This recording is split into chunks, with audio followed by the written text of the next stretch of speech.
بسم اللہ الرحمن الرحیم۔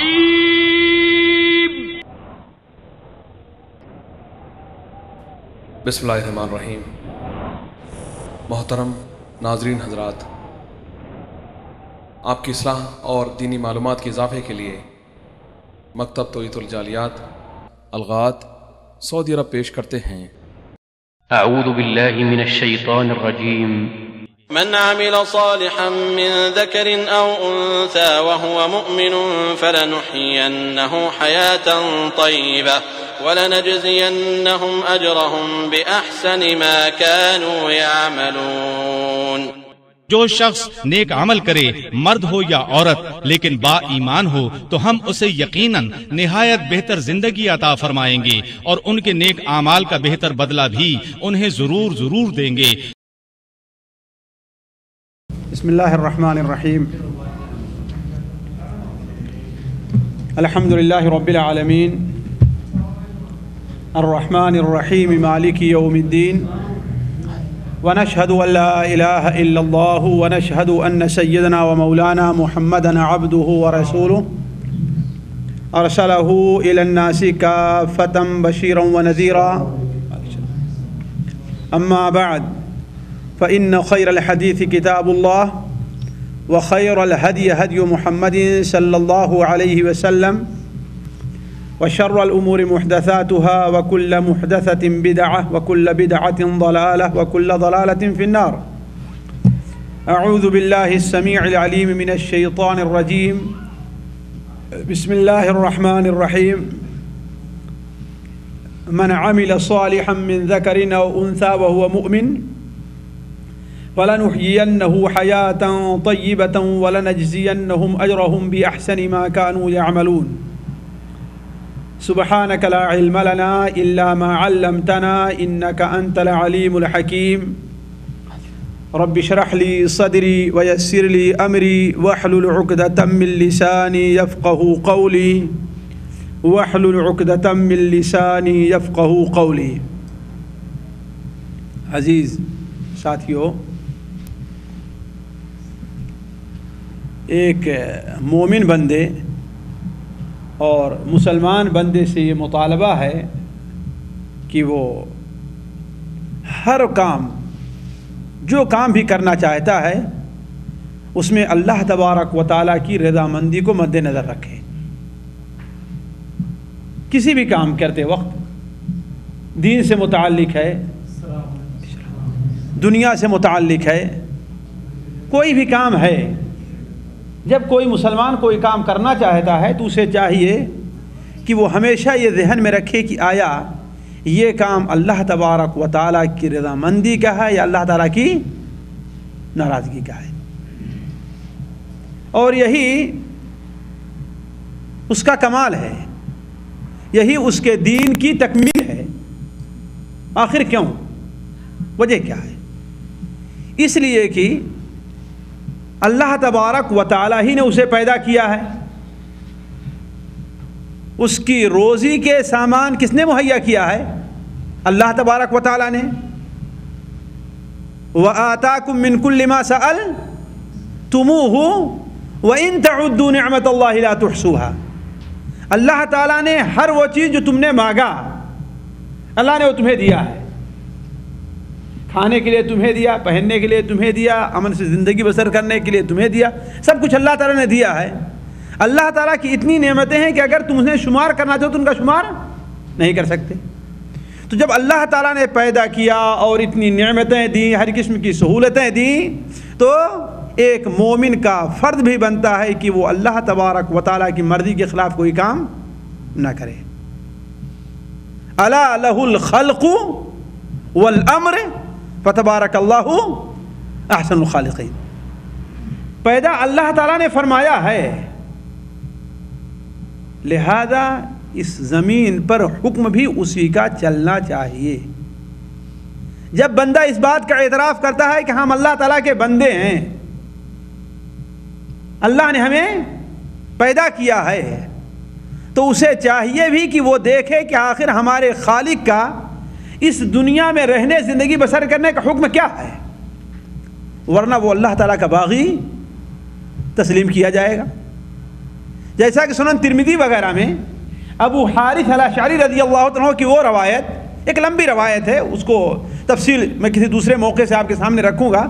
اس میں ایک مختصر سی اس کی ایک بات آپ کے سامنے رکھتا ہوں کہ حضرت یحییٰ علیہ الصلوۃ والسلام اور حضرت عیسیٰ علیہ الصلوۃ والسلام یہ دونوں ایک وقت میں تھے, ہے نا, اور دونوں خالہ زاد بھائی تھے, خالہ زاد بھائی تھے, حضرت یحییٰ اور حضرت زکریا, اور دونوں جہاں آج فلسطین بیت المقدس ہے وہیں دونوں تھے.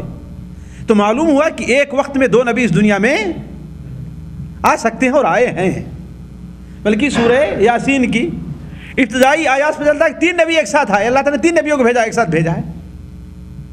تو حضرت یحییٰ علیہ السلام کو اللہ تبارک و تعالیٰ نے بذریعہ وحی یہ بات بتائی کہ 5 باتوں کا بنو اسرائیل کا حکم دو کہ اس پر عمل کریں, کہ تم خود اس پر عمل کرو اور بنو اسرائیل اس کے اوپر عمل کریں.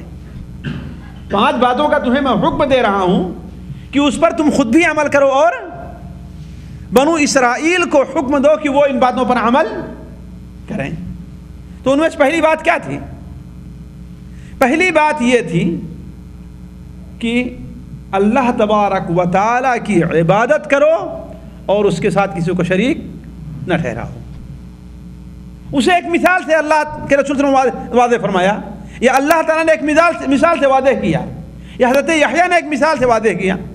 کہا کہ اس لیے کہ جو شخص اللہ کے احکام کو نہیں مانتا اس کی مثال وہ ہے کہ جس شخص نے اپنے خالص جائز اور حلال پیسے سے کوئی غلام خریدا ہے, کوئی غلام خریدا اور اسے لے آیا اور ایک دکان بنا کر کے اسے دے دیا, ایک دکان بنا کر کے اسے دے دیا اور کہا کہ لو اس دکان میں کام کرو اور جو فائدہ ہو تم مجھے دیے جاؤ. لیکن وہ شخص کیا کرتا ہے, کام تو کرتا ہے دکان میں, لیکن اس کا فائدہ جو ہوتا ہے وہ کسی اور کو دے دیتا ہے. تو ظاہر بات ہے کہ کوئی شخص اس سے راضی کیسے ہو سکتا ہے.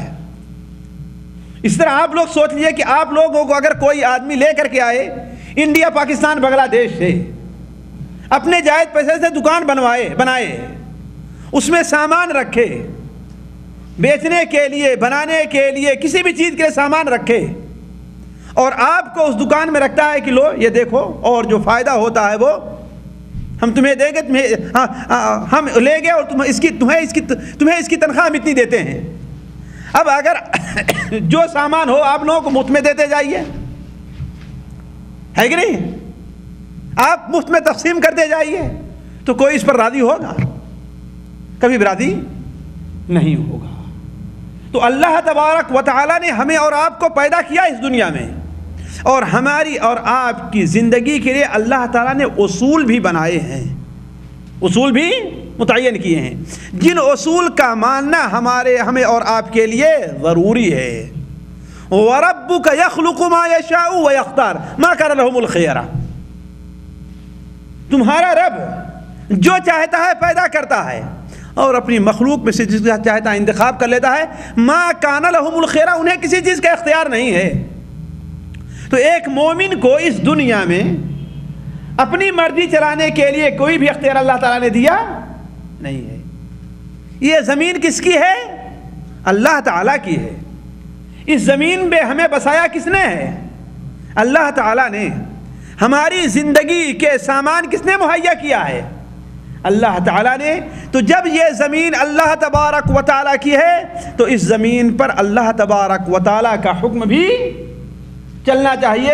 کسی دوسرے کا حکم چلنا اس زمین کے اوپر جائز نہیں ہوگا. تو بات میں آپ لوگوں سے یہ کر رہا تھا کہ ایک مومن سے مطالبہ ہے, وعلیکم السلام ورحمۃ اللہ, ایک مومن سے مطالبہ ہے کہ وہ اس دنیا میں اللہ تبارک و تعالیٰ کی مرضی کے کام کو تلاش کرے اور اسے ڈھونڈے, وعلیکم السلام, اور اسے دیکھے کون کام اللہ تعالیٰ کی مرضی کا ہے اس کے مطابق عمل کرے, اور کون کام اللہ تعالیٰ کی مرضی کا نہیں اسے چھوڑ دے. ایک حدیث میں اللہ کے رسول صلی اللہ علیہ وسلم نے ارشاد فرمایا, وہ حدیث مختصر طور پر بخاری, مسلم, مسند احمد وغیرہ متعدد صحابہ کرام سے مروی ہے, لیکن میں ایک حدیث جو تفصیل طبرانی اوسط کے اندر مروی ہے حضرت ثوبان رضی اللہ عنہ سے، وہ آپ کے سامنے رکھتا ہوں۔ اللہ کے رسول صلی اللہ علیہ وسلم نے ارشاد فرمایا کہ کوئی بھی بندہ جب اللہ تبارک و تعالی کی رضا مندی ہر چیز میں تلاش کرتا رہتا ہے کہ وہی کام کرے جو اللہ تعالیٰ کی رضا مندی کا ہو، جیسا کہ ایک بندے سے مطالبہ کرتا ہے، تو اللہ تبارک و تعالی حضرت جبرائیل سے فرماتا ہے کہ دیکھو میرا فلاں بندہ وہ میری رضا مندی کو ڈھونڈ رہا ہے، وہی کام کرنا چاہتا ہے جو میری رضا مندی کا ہے، لہذا میں اس سے راضی ہو رہا ہوں، میں اس سے محبت کر رہا ہوں۔ تو حضرت جبرائیل علیہ السلام فرماتے ہیں کہ اللہ تعالیٰ کی رحمت ہو فلاں بندے پر، عرش کے فرشتے فرماتے ہیں جو فرشتے عرش کو اٹھائے ہوئے ہیں کہ اللہ تعالیٰ کی رحمت ہو فلاں بندے پر۔ اسی طریقے سے جو نیچے آسمان ہیں، نیچے آسمان کے تمام فرشتے یہی کہتے ہیں کہ اللہ تبارک و تعالیٰ کی رضا مندی اور اللہ تبارک و تعالیٰ کی محبت فلاں بندے کے لیے ہے، اور سارے اہل آسمان اور اس سے راضی ہو جایا کرتے ہیں۔ اسی طریقے سے وہ رضا مندی اللہ تبارک و تعالیٰ زمین پر نازل کرتا ہے۔ بسا اوقات اسی لیے دیکھیے اللہ تعالیٰ کا جب ایک نیک بندہ ہوتا ہے، لوگ دیکھتے ہیں کہ اس سے ہمارا کوئی دنیاوی فائدہ نہیں ہے، لیکن پھر بھی لوگ اس سے محبت کرتے ہیں، کوئی دنیاوی فائدہ نہیں ہوتا۔ ایک نیک اور صالح بندہ ہے، ایک دکان پر جاتا ہے، دکان والا بھی اس کے ساتھ نرمی سے پیش آتا ہے اور لوگوں کے مقابلے میں اسے سستے کے اندر سامان، حالانکہ وہ جانتا ہے کہ اس سے میرا کوئی فائدہ نہیں ہے کہ نہیں، اس سے ہمارا کوئی فائدہ نہیں۔ آخر یہ کیا ہے؟ یہ اسی اللہ تبارک و تعالیٰ کی دی ہوئی مقبولیت ہے جو لوگوں کے دلوں میں اللہ تبارک و تعالیٰ نے بیٹھا دیا ہے۔ جیسا قرآن مجید سورہ مریم کے اندر اللہ تعالیٰ ارشاد فرماتا ہے، سورہ مریم کے آخر میں ہے، وہ کون سی ہے قاری صاحب؟ جو جس مطالعے میں بات کر رہا ہوں، اس کا مطلب آپ ہمارے ساتھ نہیں ہے، اس لیے میں پوچھ رہا ہوں، آپ ہمارے ساتھ نہیں ہیں۔ اللہ تعالیٰ کی رضا مندی محبوبیت سے متعلق سورہ مریم کے آخر میں آیت ہے، ان الذین آمنوا وعملوا الصالحات سيجعل لهم الرحمن ودا، الذین آمنوا وعملوا الصالحات سيجعل لهم الرحمن ودا، جو لوگ ایمان لے آئے اور نیک عمل کیے تو اللہ تبارک و تعالیٰ ان کے لیے ود اور محبت کو اس دنیا میں بنا دے گا، لوگ اس سے محبت کرنے لگیں گے۔ اس کے برخلاف ایک شخص ہے جو اللہ تبارک و تعالیٰ کی رضا مندی نہیں چاہتا بلکہ اس کی نافرمانی کا کام کرتا رہتا ہے، تو اللہ تبارک و تعالیٰ اس سے ناراض ہو جاتا ہے اور جبرائیل سے کہتا ہے کہ دیکھو میں فلاں بندے سے ناراض ہوں۔ آسمان کے اندر رہنے والے سارے فرشتے کہتے ہیں اللہ تعالیٰ اس سے ناراض ہے، اور اس کی نفرت اور اس کا بغض اہل دنیا کے دلوں کے اندر ڈال دیا جاتا ہے۔ اسی لیے بسا اوقات ایک شخص آتا ہے، اس کے خوف سے، اس کے منصب، اس کی پوسٹ، اس کے مقام کے لحاظ سے سامنے آپ اس کی عزت کرتے ہیں، لیکن آپ کا دل اس پر لعنت بھیجتا رہتا ہے، پیٹھ پیچھے اپنے گھروں میں اپنے ساتھیوں میں اسے برا بھلا کہتے ہیں، اور اگر شاید ڈھونڈ کر کے نکالا جائے تو اس کے قریب ترین ساتھی بھی جو ہوتے ہیں وہ بھی اسے محبت نہیں کرتے، وہ بھی اسے گالی دیا کرتے ہیں۔ کیوں؟ اس لیے کہ وہ اللہ تعالیٰ کا نافرمان ہے، اور اللہ تبارک و تعالیٰ نے اپنی نافرمانی کو کی وجہ سے لوگوں کے دلوں میں اس کا بغض، اس سے بغض اور اس سے نفرت ڈال دی ہے۔ تو جو کوئی شخص اللہ تبارک و تعالیٰ کی رضا مندی اور اللہ تبارک و تعالیٰ کی کے فرامین سے متعلق عمل کرتا ہے، اللہ تبارک و تعالیٰ اس سے محبت کرنے لگتا ہے، اور یہی ایک مومن کی شان ہے، یہی ایک مومن کی شان ہے۔ اور جب بھی کوئی کام بندہ اللہ تبارک و تعالیٰ کی رضا کے لیے کرتا ہے تو اللہ تبارک و تعالیٰ اس سے راضی بھی ہوتا ہے، اور مزید ایک چیز عطا فرماتا ہے کہ اللہ تبارک و تعالیٰ اسے اس سے بہتر چیز، یعنی یہ تو دنیا کے اندر فائدہ ہے کہ لوگ اس سے راضی ہو جائیں گے، لیکن آخرت میں بھی اور بسا اوقات اس دنیا میں بھی اللہ تبارک و تعالیٰ اس سے بہتر چیز عطا فرماتا ہے۔ اس کی سب سے واضح مثال دیکھیے کہ حضرت اوس، شداد ابن اوس کی روایت ہے کہ اللہ کے رسول صلی اللہ علیہ وسلم نے ارشاد فرمایا، اللہ تعالیٰ ارشاد فرماتا ہے کہ میں اپنے کسی بندے کے اوپر 2 خوف نہیں جمع کروں گا اور نہ 2 امن جمع کروں گا۔ سمجھ رہے ہیں نا؟ 2 خوف جمع نہیں ہو سکتے اس کے اوپر اور نہ ہی 2 امن جمع ہو سکتے ہیں۔ وہ کیسے؟ وہ کس طرح سے؟ اگر وہ دنیا میں مجھ سے ڈرتا ہے تو آخرت میں اسے میں امن عطا کروں گا۔ یہ نہیں کہ دنیا میں بھی مجھ سے ڈرتا رہا اور آخرت میں بھی مجھ سے وہ ڈرے، ہے کہ نہیں؟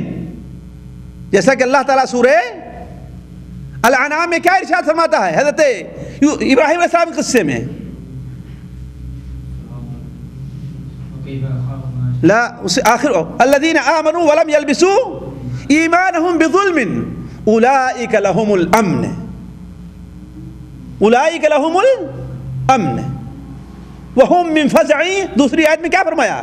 وہم من فزع یومئذ آمنون، یعنی جو اللہ کے نیک بندے ہیں تو اس دن کی گھبراہٹ سے، جس دن اچھے اچھے بہادروں کے پتے پانی ہو جائیں گے خوف سے، اس خوف کا یہ عالم ہوگا کہ لوگوں کو اپنے سطر تک کی پرواہ نہیں ہوگی۔ واللہ آپ لوگ تعجب کرتے ہوں گے یہ کیسے ہوگا، لیکن ذرا غور کریں، اسی دنیا میں بعض مثالیں ایسی پائی جاتی ہیں کہ لوگوں کو اپنے سطر تک کی پرواہ نہیں رہتی۔ آج سے چند سال پہلے قاہرہ کے اندر جب زلزلہ آیا ہے تو بعض عورتیں مادر ذات ننگی اپنے گھروں سے نکل پڑی ہیں، یعنی جس حال میں حمام میں تھی، جس حال میں کوئی اپنے بستر میں تھا، کوئی کسی کو یہ خبر نہیں ہے کہ ہاں وہ اپنا کپڑا، بلکہ اسی حالت میں باہر نکل آئے۔ میرے سامنے کی بات ہے یہی سعودیہ کے اندر، جس وقت صدام بدبخت نے کویت کے اوپر حملہ کیا تھا، بعض عورتیں یہی المجمع تک اس حالت میں پہنچی ہیں کہ ان کے اوپر بس لباس نوم تھا اور کوئی دوسرا کپڑا انہیں میسر نہیں تھا۔ آخر یہ کیوں تھا؟ وجہ کیا تھی اس کی؟ خوف تھا نا۔ تو وہ آخرت کا خوف تو اس سے بہت ہی عظیم خوف ہوگا، اس خوف سے بہت ہی عظیم خوف ہوگا، ایسا خوف ہوگا کہ ہر ایک اس سے گھبرا جائے گا۔ تو وہاں لوگوں کو اپنے سر کی پرواہ کیسے ہو سکتی؟ تو اللہ تعالیٰ فرماتا ہے لیکن وہ شخص جو اس دنیا میں مجھ سے ڈرتا رہا ہے، آخرت میں اللہ تعالیٰ اسے نہیں ڈرائے گا۔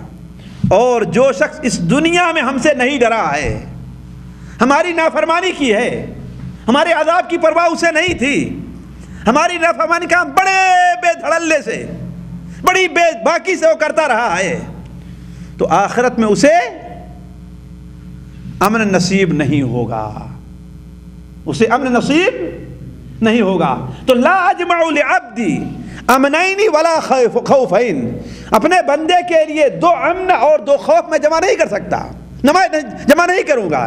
ان امننی فی الدنیا اخفتہ یوم اجمع عبادی، اگر وہ مجھ سے دنیا میں ہم سے مطمئن رہا، ہم سے امن میں رہا، ہم سے نہیں ڈرا، تو اسے اس دن ڈراؤں گا جب میں اپنے بندوں کو جمع کروں گا۔ اور اگر دنیا میں ہم سے ڈرتا رہا تو ہم اسے آخرت میں امن نصیب کریں گے۔ تو عرض کرنے کا مقصد کہ میں جو کہنا چاہتا بات دوسری طرف جا رہی ہے کہ ایک بندے، مومن بندہ جو ہونا چاہیے، اس کی اصل جو مردی ہونی چاہیے وہ یہ کہ اللہ تبارک و تعالیٰ کی رضامندی کو ہمیشہ تلاش کرتا رہے اور کوئی ایسا کام نہ کرے جو اللہ تبارک و تعالیٰ کی ناراضگی کا سبب بنے۔ اور جب اس نے ایسا کر لیا تو اللہ تبارک و تعالیٰ اسے نیک بدلہ عطا فرمائے گا، جیسا کہ اللہ تعالیٰ سورہ النحل کے اندر ارشاد فرماتا ہے من عمل صالحا من ذکر او انثى وهو مؤمن فلنحيينه حياة طيبة ولنجزينهم اجرهم باحسن ما كانوا يعملون۔ من عمل صالحا من ذکر او انثى، کوئی بھی مرد عورت ہے اگر وہ مومن ہے اور نیک عمل کرتا ہے، اس لیے کہ اگر کوئی انسان مومن نہیں ہے تو کتنا بھی نیک عمل کر جائے وہ اللہ کے نزدیک مقبول نہیں. اپنی گردن کٹا دے کسی کے لیے اللہ اسے قبول نہیں کرے گا. جیسا کہ اللہ کے رسول صلی اللہ علیہ وسلم سے عرب کے 2 بڑے مالدار لوگوں کے بارے میں سوال کیا گیا اور بڑے سخی لوگوں کے بارے میں سوال کیا گیا. وہ دونوں کون سے ہیں؟ ان کا نام آپ لوگوں کو معلوم رہنا چاہیے. کون سے ہیں قاری صاحب؟ ایک تو حاتم طائی ہے, دوسرا عبداللہ ابن جدعان ہے. دوسرے کون ہیں؟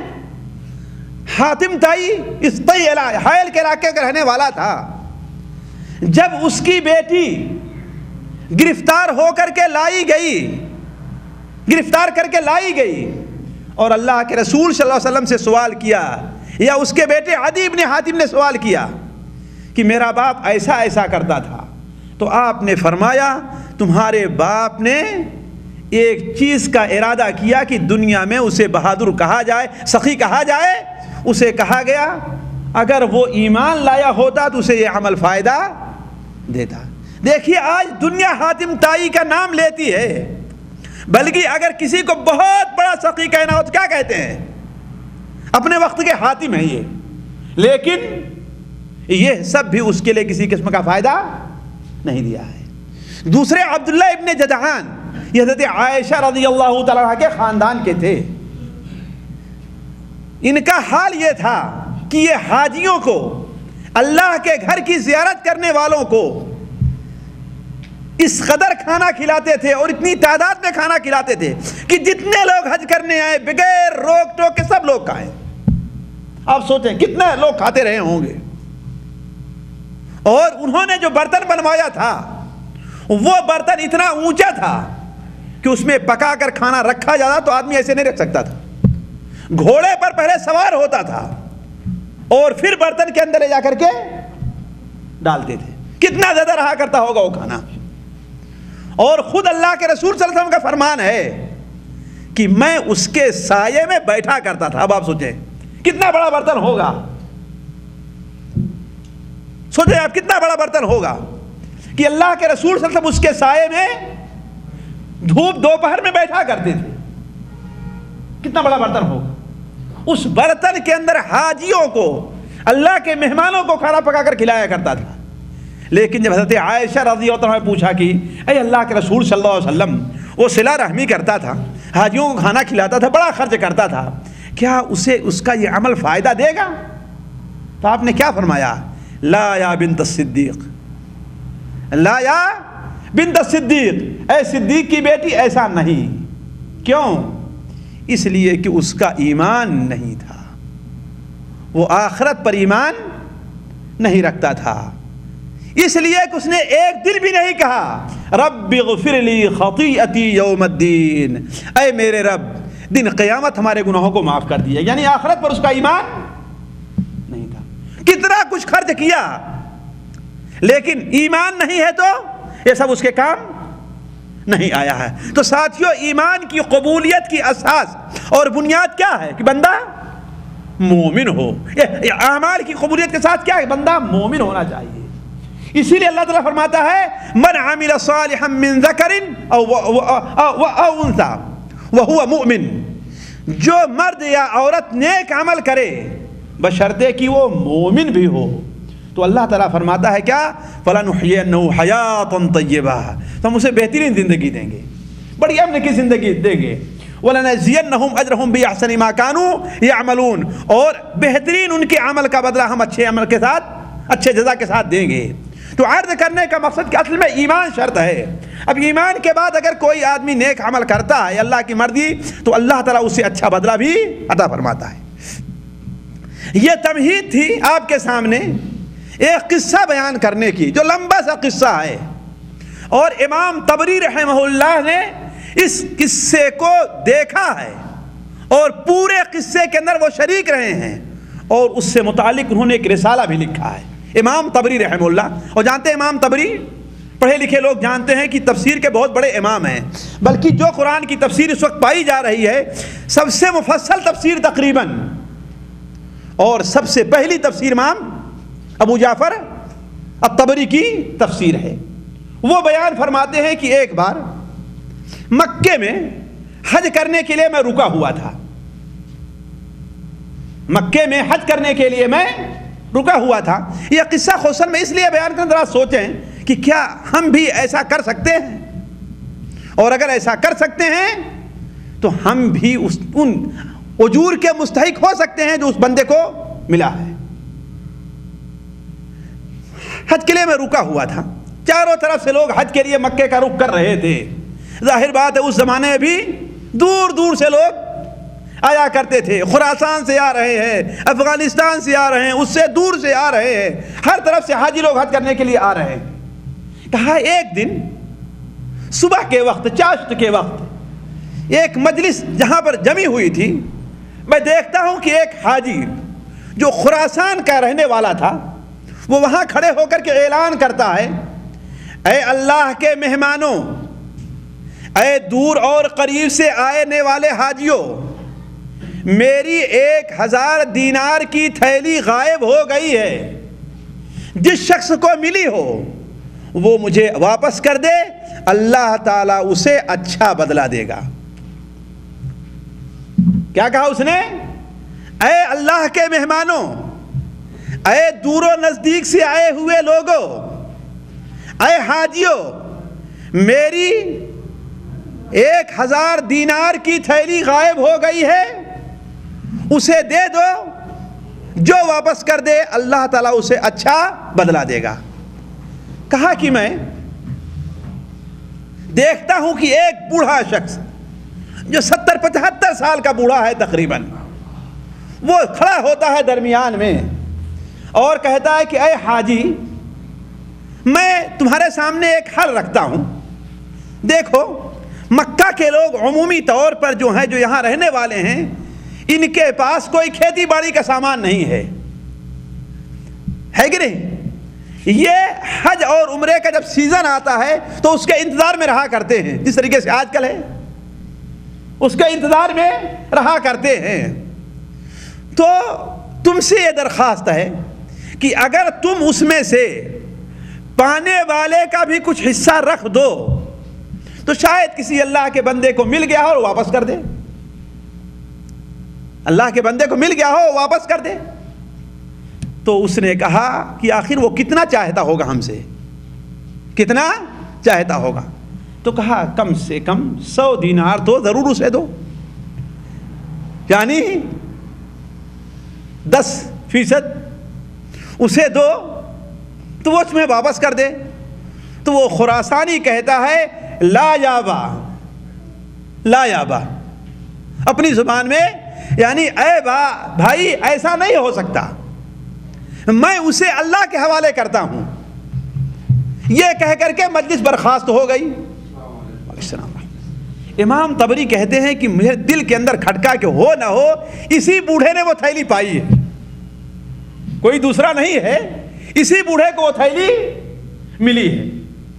تو کہا کہ جب سب لوگ چلنے لگے تو میں دیکھا کہ بوڑھا جس راستے پر جا رہا تھا میں بھی اس کے پیچھے پیچھے ہو لیا, اور وہ مسفلا کی طرف, مسفلا کا طریقہ جانتے ہیں نا, یہ آپ خانہ کعبہ کو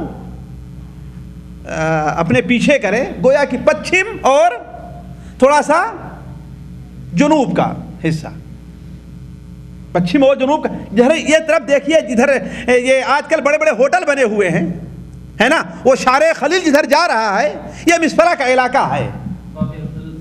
باب عبدالعزیز کے سمجھیے کہ دائیں تھوڑا سا جو روڈ جا رہا ہے وہ مسفلا ہی کی طرف جا رہا ہے. تو کیا دیکھتا ہوں کہ ایک ٹوٹے پھوٹے دروازے والے گھر میں وہ بوڑھا داخل ہو جاتا ہے. ظاہر بات اس وقت گھر کتنے بڑے رہتے ہوں گے, 1 کمرے 2 کمرے کے, اور وہ بھی مکہ کی اس گنجان آبادی میں جہاں ہر طرف پہاڑ سے مکان بنانے کی جگہ ہی نہیں تھی, مکان بنانے کی جگہ ہی نہیں تھی. تو کہاں میں دیکھتا ہوں کہ وہ اس میں داخل ہو گیا اور اپنی بیوی سے کہتا ہے کہ اے لو بابا, اور میں دروازے میں کان لگا کر کھڑا ہو گیا. کہتا ہے کہ اے لو بابا, جس کی تھیلی ہے وہ شخص مل گیا ہے, لیکن وہ اس میں سے کچھ دینے کے لیے تیار نہیں ہے. وہ عورت کہتی ہے کہ ارے ابو غیاث, ذرا سوچو کہ جس حالت میں ہم ہیں اس حالت میں لوگوں کے لیے مردہ کھانا بھی جائز ہوتا ہے. تمہاری 4 بیٹیاں ہیں, 2 بہنیں ہیں, میں ہوں, میری ماں ہے, اور 9 تم ہو. کتنے ہو ہم لوگ کتنے ہیں؟ 9 آدمی ہیں, اور روزی کا کوئی ذریعہ ہمارے اور تمہارے پاس نہیں ہے. تم بھی اب بوڑھے ہو گئے ہو. آج 75 سال سے میں تمہارے پاس تنگی کی زندگی بسر کر رہی ہوں. ذرا سوچو, یہ مجھے دے دو تاکہ زندگی کے کچھ دن تو میں گزار لوں. دیکھتے ہو جسم کے اوپر کپڑا نہیں ہے. جس کپڑے میں نماز پڑھی جا سکتی وہ صرف ایک کپڑا ہمارے گھر کے اندر ہے جسے پہن کر کے ہم لوگ عدل بدل کر کے نماز پڑھتے ہیں. تو ایسی حالت میں تو ہمارے لیے سب کچھ جائز ہے. لیکن وہ بوڑھا کہتا ہے کہ آج 80-85 سال کے ہو جانے کے بعد میں اپنے پیٹ کے اندر جہنم کی آگ نہیں بھروں گا. میں جہنم کی آگ نہیں بھروں گا. امام طبری رحمہ اللہ کہتے ہیں کہ میں وہاں سے اٹھا اور واپس چلا آیا. کہا دوسرے دن پھر اسی وقت اسی مجلس کے اندر وہی نوجوان کھڑا ہوتا ہے اور وہی پکار آواز لگاتا ہے کہ یہ اللہ کے مہمانوں, اے دور نزدیک سے آئے ہوئے لوگوں, اے دور نزدیک سے آئے ہوئے لوگوں, اے حاجیوں, میری 1000 دینار کی تھیلی غائب ہو گئی ہے. جس شخص کو ملی ہو وہ واپس کر دے, اللہ تعالیٰ اسے اچھا بدلہ دے گا. کہا پھر وہی بوڑھا کھڑا ہوتا ہے, جو بوڑھا کل کھڑا ہوا تھا وہی کھڑا ہوتا ہے. کہا کہ اللہ کے بندے, کل ہم نے تم کو سمجھایا تھا کہ یہاں کے لوگ عمومی طور پر غریب ہیں, پریشان حالی ہے. حج اور عمرے کے سیزن میں جو لوگ آتے ہیں تجارت کرتے ہیں اس سے انہیں کچھ نصیب ہو جایا کرتا ہے. ہم نے تمہیں کہا تھا کہ اس میں سے 100 دینار دینے کا وعدہ کر لو تو کوئی اللہ کا بندہ تمہیں واپس کر دے گا, اس کا بھی کام چل جائے گا, تمہارا بھی کام چل جائے گا. لیکن تم اس کے اوپر راضی نہیں ہوئے تو کم سے کم کچھ تو دینے کا وعدہ کرو. تو کہتا ہے یابا کم یرید, وہ اپنی زبان میں یابا کم یرید, ارے بھائی وہ کتنا چاہتا ہے؟ تو کہا کل 100 نہیں راضی ہوئے, 10 پر تو راضی ہو جاؤ کہ 10 دینار تم اسے دے دو گے تو 1000 کی تھیلی تمہیں دے دے گا. تو کہتا لا یابا, یہ نہیں ہو سکتا ہے, میں یہ معاملے کو اللہ کے سپرد کرتا ہوں. چنانچہ کچھ دیر لوگ بیٹھے رہے, مجلس برخاست ہوئی اور بوڑھا خالی ہاتھ اپنے گھر واپس چلا گیا. تیسرے دن پھر اسی مجلس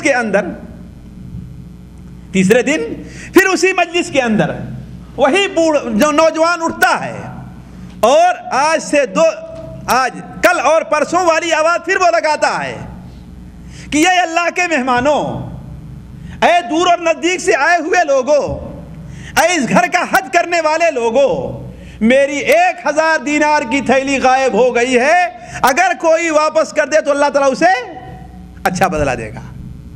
کہا اتنے میں پھر وہی بوڑھا جو 2 دن سے کھڑا ہو رہا پھر وہی کھڑا ہوتا ہے اور کہتا ہے کہ اللہ کے بندے, ہم نے تمہیں سمجھایا تھا لیکن تم میری بات ماننے کے لیے تیار نہیں ہوتے. ہم نے تمہیں کہا کہ چلو 100 دینار دے دو, اس پر راضی نہیں ہوئے. 10 دینار دے دو, اس پر راضی نہیں ہوئے. اچھا کم سے کم 1 دینار دینے پہ تو راضی ہو جاؤ, اس لیے کہ ہو سکتا ہے کسی غریب اور مسکین کو ملی ہو, کسی فقیر اور محتاج کو. نصف دینار کی وہ ایک مشک خریدے گا جس سے حاجیوں کو پانی پلائے گا. نصف دینار کی ایک مشک خرید کر کے حاجیوں کو پانی پلائے گا کہ حاجی, اور اس سے جو پیسہ ہوگا اپنے بچوں کا پیٹ پالے گا, اور نصف دینار کی کوئی بکری خرید کر کے اپنے گھر میں رکھ دے گا. لیکن اس خراسانی نے کہا کہ لا یابا, یہ بھی نہیں ہو سکتا. اب آپ لوگ سے بڑا بخیل تھا وہ کہ 1000 میں 1 بھی دینے کے لیے تیار نہیں ہوا. امام طبری کہتے ہیں کہ مجلس برخاست ہوئی. میں دیکھ رہا ہوں کہ وہ بوڑھا انتظار کر رہا ہے. جب سارے لوگ ادھر ادھر چلے گئے تو بوڑھے نے اس خراسانی کا ہاتھ پکڑا, کہا کہ اچھا میرے ساتھ آؤ. کہا کہ میرے ساتھ آؤ. اور امام طبری کہتے ہیں کہ میں بھی ان کے پیچھے پیچھے ہو لیا. جوان تھا میں, ابھی چھوکڑا, حدیث حاصل کرنے کے لیے نکلے تھے, ابھی علم حاصل کرنے کے لیے, اور اللہ تعالیٰ نے برکت دی کہ علم سے دنیا کو بھر دیا امام طبری رحمہ اللہ نے. آپ لوگ چونکہ علمی نہیں, ورنہ جانتے ہیں پڑھنے لکھے لوگ امام طبری نے کتنا بڑا دین کا کام کیا ہے, کتنا بڑا دین کا کام کیا. ان کی تاریخ ماشاء اللہ, ان کی تفسیر ماشاء اللہ ان جیسی کوئی دوسری چیز نہیں ہے.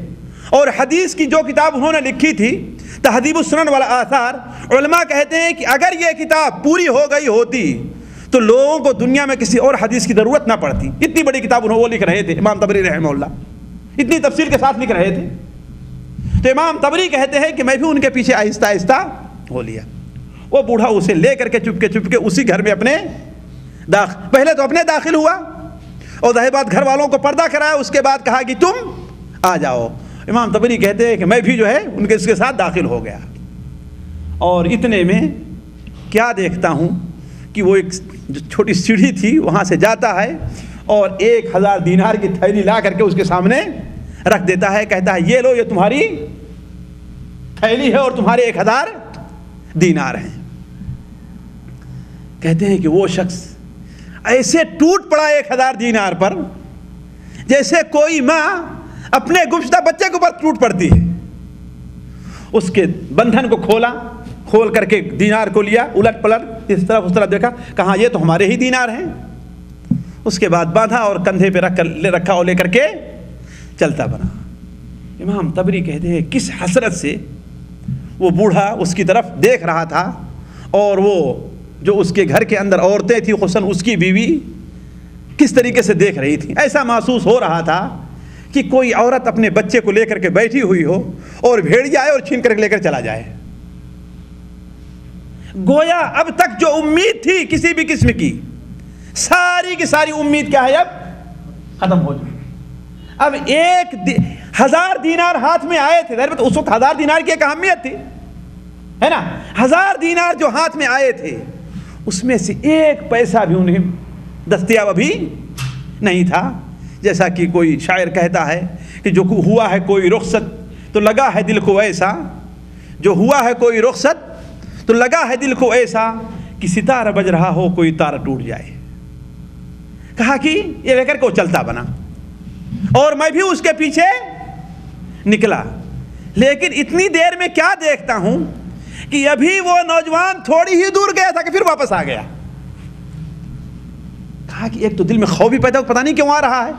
کہیں کہتے ہیں کہ اس میں سے تم لوگوں نے رد و بدل تو نہیں کر دیا, لیکن دھیان ہر طرف جاتا ہے, آخر آ کیوں رہا ہے. اور غصہ بھی اس کے اوپر لگ رہا ہے کہ 1 دینار بھی نہیں دیا, سارا کچھ لے کر کے چلا جا رہا ہے کہ نہیں. خود آپ لوگ سوچیں کہ آپ میں سے کوئی محتاج ہو, آپ میں سے کوئی ضرورت مند ہو, اور کسی کے پاس ایک بار کی اتنی رقم آ جائے اور پھر اس کے سامنے چھن جائے تو کیا گزرے گا اس کے اوپر. آج چونکہ آپ لوگ کھاتے پیتے ہیں نا, لیکن اگر اپنے آپ کو اس جگہ پر فرض کر لیں آپ لوگ تو واللہ ایسا محسوس ہوگا آپ کے ساتھ کہ اس دینار کے ساتھ میرا دل بھی نکل کر کے چلا جا رہا ہے, میری روح بھی نکل کر کے چلی جا رہی ہے. تو کہا کہ تھوڑی دیر کے اندر جب وہ بوڑھا پھر واپس آتا ہے تو کہتا ہے کہ اے اللہ کے بندے, میرے والد کا انتقال ہوا, میرے والد کا انتقال ہوا, اور وہ اپنے میراث کے اندر 3000 دینار کی مالیت چھوڑ کر کے وہ مرے تھے. انہوں نے کہا تھا کہ دیکھو 1000 دینار یہ جو ہے یہ تو کسی غریب سے غریب اور محتاج سے محتاج انسان کے اوپر صرف کر دینا, محتاج سے محتاج انسان پر صرف کر دینا, اور باقی جو ہے اسے بیچ کر کے تم بیت اللہ کے حج کے لیے چلے جانا. دیکھیں کتنا مشکل تھا اس وقت حج کرنا, اساس اپنی جاگیر بیچوا کر کے حج کے لیے بھیج رہے ہیں. اس لیے کہ خراسان سے آتے ہوئے پہنچتے ہوئے 2 3 5 6 مہینے لگتے رہے ہوں گے. جب الغاز سے جانے کے لیے 1 مہینہ لگتے تھے, الغاز سے جانے کے لیے 25 دن 1 مہینہ 35 دن کے لوگ حساب لگائے, 25 دن 1 مہینے کا حساب لگایا کرتے تھے. جب لگا کرتے تھے تو خراسان سے آنے والے کتنی دیر لگے گی, ان کو تو 5-6 مہینے درکار رہے ہوں گے. اسی لیے ہمارے ہندوستان سے جو لوگ آتے تھے ان کو آنے جانے میں سال بھر سے زیادہ لگتے تھے, پیدل سال بھر سے زیادہ لگا کرتے تھے. تو عرض کرنے کا مقصد اس نے کہا کہ میرے والد کا انتقال ہوا اور جو چھوڑ کر کے گئے انہوں نے کہا دیکھو 1/3 مال تو تم کیا کرنا, 1/3 مال کیا کرنا, تم اس کو غریب سے غریب تر انسان کو دے دینا, اور باقی جو جائیداد ہے اس کو بیچ کر کے تم بیت اللہ کے حج کے لیے نکل جانا. تو میں بیت اللہ کے حج کے لیے نکلا اور سوچا کہ چلو یہ دینار اپنے ساتھ لے چل رہا ہوں, جو مجھے کہیں غریب سے غریب تر انسان مل جائے گا اسے میں دے دوں گا. لیکن اس پورے راستے میں تم سے زیادہ غریب انسان مجھے کوئی نہیں دکھائی دیا, لہذا تم 1000 دینار لے لو. یہ پورا چھوڑ دیا تھا اللہ کے لیے, 100 دینار بھی اس میں سے نہیں نکالا. اللہ نے کیا کیا, پورا کا پورا اسے واپس کر دیا. 100 دینار نہیں بلکہ 1000 دینار اسے, اس کی تھیلی اس نوجوان نے اس کے سامنے رکھا اور پھر واپس چلا گیا. امام طبری رحمہ اللہ کہتے یہ ماجرا دیکھا اور میں بھی جانے لگا. میں تھوڑی ہی دور ابھی گیا تھا کہ وہ بوڑھا میرے پاس بھاگتا ہوا رہا, وہ مجھے بلا رہا ہے, اے اللہ کے بندے یہاں سے آؤ, آؤ یہاں آؤ, یہاں آؤ, اللہ کے بندے یہاں آؤ. اور کہا مجھے اپنے ساتھ لے گیا اور کہا کہ دیکھو میں پہلے ہی دن جان گیا تھا کہ تم میرے بارے میں حقیقت سے واقف ہو گئے ہو, میرے بارے میں حقیقت سے واقف ہو گئے ہو. دیکھو میرے گھر کا حال یہ ہے, میں ہوں, میری 4 بیٹیاں ہیں, میری 1 ساس ہے, میری 2 بہنیں ہیں اور میری 1 بیوی ہے. 9 افراد کے اوپر مشتمل میرا یہ خاندان ہے. اب میرے اندر وہ طاقت نہیں رہ گئی ہے کہ محنت کر کے مزدوری کر کے لوگوں کو کھلاؤں. بڑی مشکل سے گزر ہو رہا ہے. کبھی گیا کوئی کام مل گیا, جس طریقے سے کوئی بوڑھا یعنی 75 سال 80 سال کا بوڑھا کتنا کام کرے گا بتائیے, محنت مزدوری والا کون سا کام کرے گا وہ. اور کہا حق سچ پوچھو تو یہ کپڑا جو مجھے دیکھے ہو جو پہن کر کے میں جاتا ہوں, یہی ایک کپڑا پورے گھر کے لیے ایسا ہے جو نماز کے لیے کافی ہو سکتا ہے. باری باری میں نماز پڑھ کر کے آتا ہوں تو اپنے گھر میں دیتا ہوں, تو باری باری میرے گھر کے جو 8 فرد ہیں وہ اسے پہن کر کے نماز پڑھا کرتے ہیں. تو بیٹھو, کہا مجھے بیٹھایا اور اس 1000 دینار کی تھیلی کو کھول کر کے اپنے سامنے رکھا اور 10 دینار سب کو بانٹنا شروع کر دیا.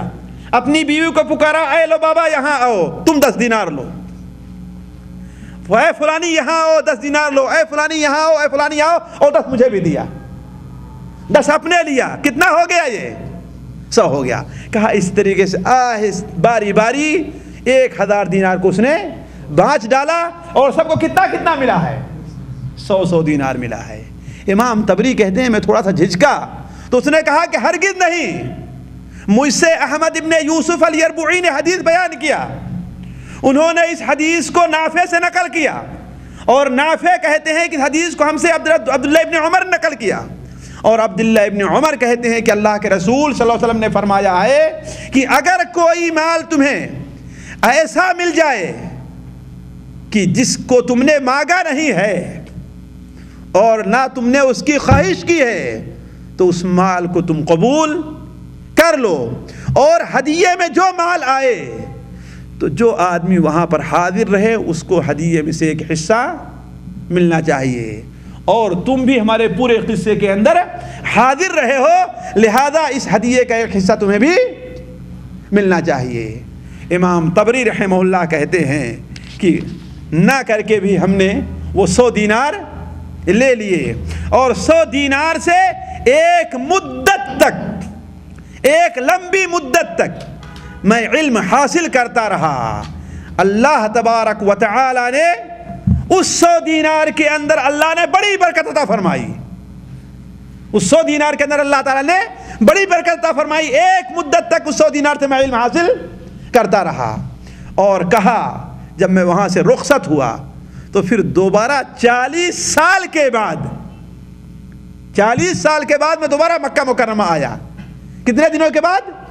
40 سال کے بعد جب دوبارہ میں مکہ مکرمہ آیا اور اس گھر کو میں تلاش کرنے لگا, تو میں کیا دیکھتا ہوں کہ وہ بوڑھا تو اللہ تعالیٰ کا پیارا ہو چکا ہے, اور اس کی 4 بچیاں جو ہیں امیروں کے گھر میں بیاہی ہوئی ہے، کسی غریب کے یہاں نہیں ہے، امیروں کے گھر میں بیاہی ہوئی ہیں۔ کہا کہ میں ان کے شوہروں کے پاس جاتا اور ان سے یہ قصہ بیان کرتا تھا، ان کے شوہروں کے پاس جاتا یہ قصہ بیان کرتا تھا، وہ میری بڑی قدر کیا کرتے تھے، یہاں تک کہ میں جب پھر اس کے بعد کچھ اور دنوں کے بعد مکہ مکرمہ دوبارہ گیا، تیسری بار گیا، جب میں پہنچا تو معلوم ہوا کہ وہ چاروں بچیاں بھی اللہ تعالیٰ کی پیاری ہو گئی ہیں، اب ان میں سے کوئی زندہ نہیں رہ گیا ہے۔ یہ قصہ ہے جسے امام طبری رحمہ اللہ نے ایک مستقل رسالے کی شکل میں نقل کیا ہے۔ نفس قصہ تو یہ ہے ساتھیو، اس قصے کے اندر بہت سے فائدے ہیں، ہمیں بہت سے مسئلے اور بہت سے فائدے معلوم ہوتے ہیں۔ اس سلسلے میں میں آپ کے سامنے صرف 9 یا 10 فائدہ ذکر کرنے کی کوشش کروں گا کہ جو ہمارے اور آپ کے عمل کرنے کے ہیں۔ ساتھیو، اس قصے سے جو پہلے سبق ہمیں لینا چاہیے وہ یہ ہے کہ حرم شریف کے اندر جو چیز پڑی ہوئی ہو، جسے عربی زبان میں کیا کہتے ہیں؟ لقطہ کہتے ہیں، عربی زبان میں لقطہ کہتے ہیں، اس کے بارے میں شرعی حکم کیا ہے اسے جاننا چاہیے۔ بہت سے لوگ انجانے میں کچھ گناہ کا کام اس سلسلے میں کر جاتے ہیں۔ شرعی حکم اس سلسلے میں یہ ہے کہ حرم شریف کے ارد گرد یعنی حرم میں پڑی ہوئی کسی چیز کا اٹھانا جائز نہیں ہے، اٹھانا جائز نہیں ہے، الا یہ کہ بعض علماء اجازت دیتے ہیں کہ ایسی چیز جس کی کوئی اہمیت نہیں ہے، مثال تو ایک دینار ایک ریال پڑا ہوا ہے کہ نہیں، یا ایک مسواک پڑی ہوئی، یعنی اس کی کوئی اہمیت نہیں ہے تو اس کو لے کر کے لیا جا سکتا، لیکن احتیاط یہی کہ اسے بھی نہیں لینا چاہیے۔ اور اگر کوئی حرم شریف کے اندر پڑی ہوئی چیز اٹھا لیتا ہے تو اس کے لیے ضروری ہے کہ اسے برابر اعلان کرتا رہے اور اس کا مالک نہ بنے۔ دوسری جگہ کے لقطے کا یہ حال ہے نا کہ سال بھر تک اعلان کرے اور سال بھر لینے والا نہیں آتا ہے تو اس کا مالک بن جائے گا، لیکن حرم شریف کے لیے کیا ہے کہ زندگی بھر اعلان کرنا پڑے گا، اس کا مالک بننا کسی کے لیے جائز نہیں ہے۔ جیسا کہ بخاری شریف وغیرہ میں ہے کہ اللہ کے رسول صلی اللہ علیہ وسلم نے ارشاد فرمایا لا تحل ساقطتها الا لمنشد، حرم شریف کے اندر جو چیز گری پڑی ہو اس کا لینا جائز نہیں ہے، صرف اسی شخص کے لیے لینا جائز ہے جو اس کا اعلان کرنا چاہے۔ تو اس چیز کو ہمیشہ ذہن میں رکھنا چاہیے۔ ہمارے سے بہت سے بھائی وہاں چپل پہن کے چلے جاتے ہیں، ہے کہ نہیں ہے، اور بہت سے لوگ تو کہتے ہیں کہ بھائی میرا کوئی لے کر گیا ہے تو میں بھی اس کسی کے لے کے جا رہا ہوں۔ یہ دلیل غلط ہے۔